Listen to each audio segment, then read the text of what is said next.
É impossível separar a história de Florença com a dos Médicis, a família que governou Florença por mais de 3 séculos.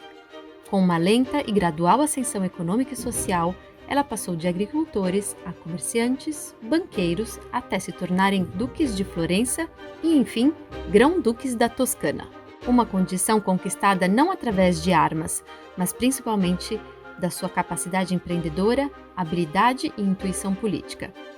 Foram grandes mecenas, não somente entre as artes, como também na ciência.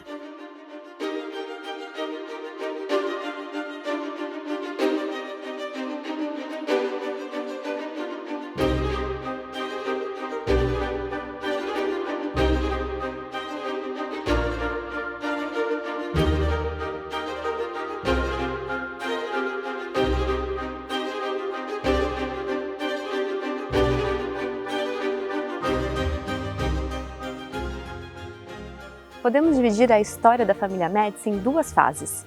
Em 1400, eles eram ricos banqueiros, influentes, criptomonarcas da cidade. A partir de 1530, eles ganham um título oficial e hereditário de duques de Florença e, em seguida, grão-duques da Toscana. Alessandro foi o primeiro duque da família Médici. Muito provavelmente, ele era o filho bastardo de Clemente VII. O Papa Médici conseguiu esse título de duques de Florença à sua família graças à coroação de Carlos V como rei da Itália, que em troca deu o título à família Médici. Alessandro não ficou muito no poder. Com seu caráter arrogante e violento, ele não conseguiu conquistar a confiança dos fiorentinos.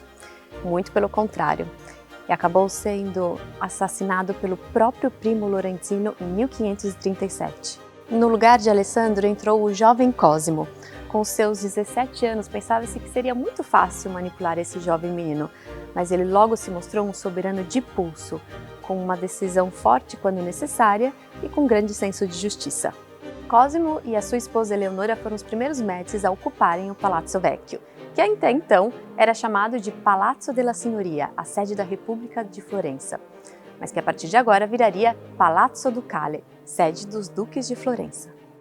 O arquiteto de confiança de Cosimo, Giorgio Vasari, foi o principal responsável por essa grande reforma.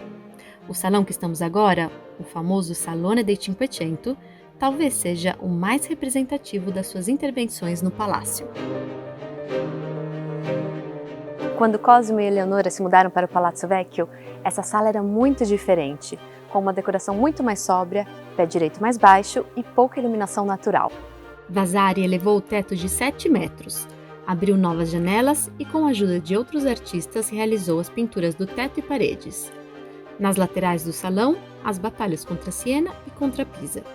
No teto, mais de 40 painéis retratam a história de Florença e a glória da família Médici. O resultado é simplesmente magnífico. Esta é a maior sala pública da Itália, com proporções que seria um desafio para qualquer arquiteto ou engenheiro da atualidade. 54 metros de comprimento, 23 metros de largura, 18 metros de altura. Como Giorgio Vasari conseguiu projetar uma cobertura tão imensa e como ele conseguiu sustentar o peso dos 42 painéis de madeira e suas molduras nesse extenso vão. Exatamente esse o segundo segredo do Palazzo Vecchio que nós vamos descobrir. Vem comigo!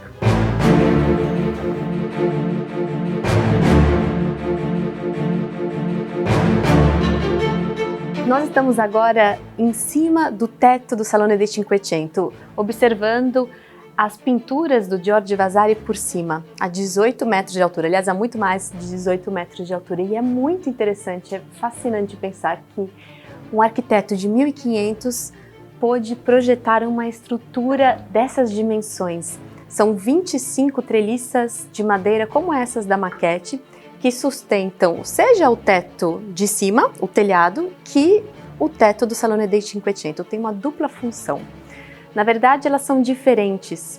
Uma sustenta o teto de baixo e a outra mais alta sustenta o telhado de cima. Todas feitas com madeiras que provêm das próprias florestas da Toscana, no Casentino, na província de Arezzo, que aliás é a província de origem de Giorgio Vasari.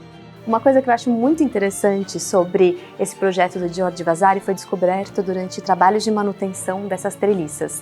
Eles descobriram nesse ponto aqui entre o apoio da trave e o muro de pedras, restos de caroços de azeitonas. Esses caroços provavelmente serviam para possibilitar o deslizamento com pouco atrito entre a trave e o muro, que poderia acontecer por causas naturais, tipo um terremoto, bombas, e de fato aconteceram durante a Segunda Guerra Mundial, ou mesmo o natural dilatar e restringir da madeira, que é muito sujeita às variedades da atmosfera. O mesmo princípio da dilatação da madeira vale também para todos os painéis de madeira decorados por Giorgio Vasari. Na verdade, eles não estão fixos nas molduras, mas eles estão simplesmente apoiados de forma que ele possa deslizar sem causar rachaduras.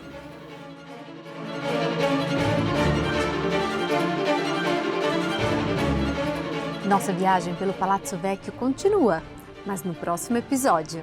Iremos passar por escadas e portas secretas de época medieval e encontrar ambientes magníficos, cheios de simbologias. Tenho que admitir que o último episódio é o meu preferido. Para não perder, deixe o seu gostei e inscreva-se no canal Viva Toscana.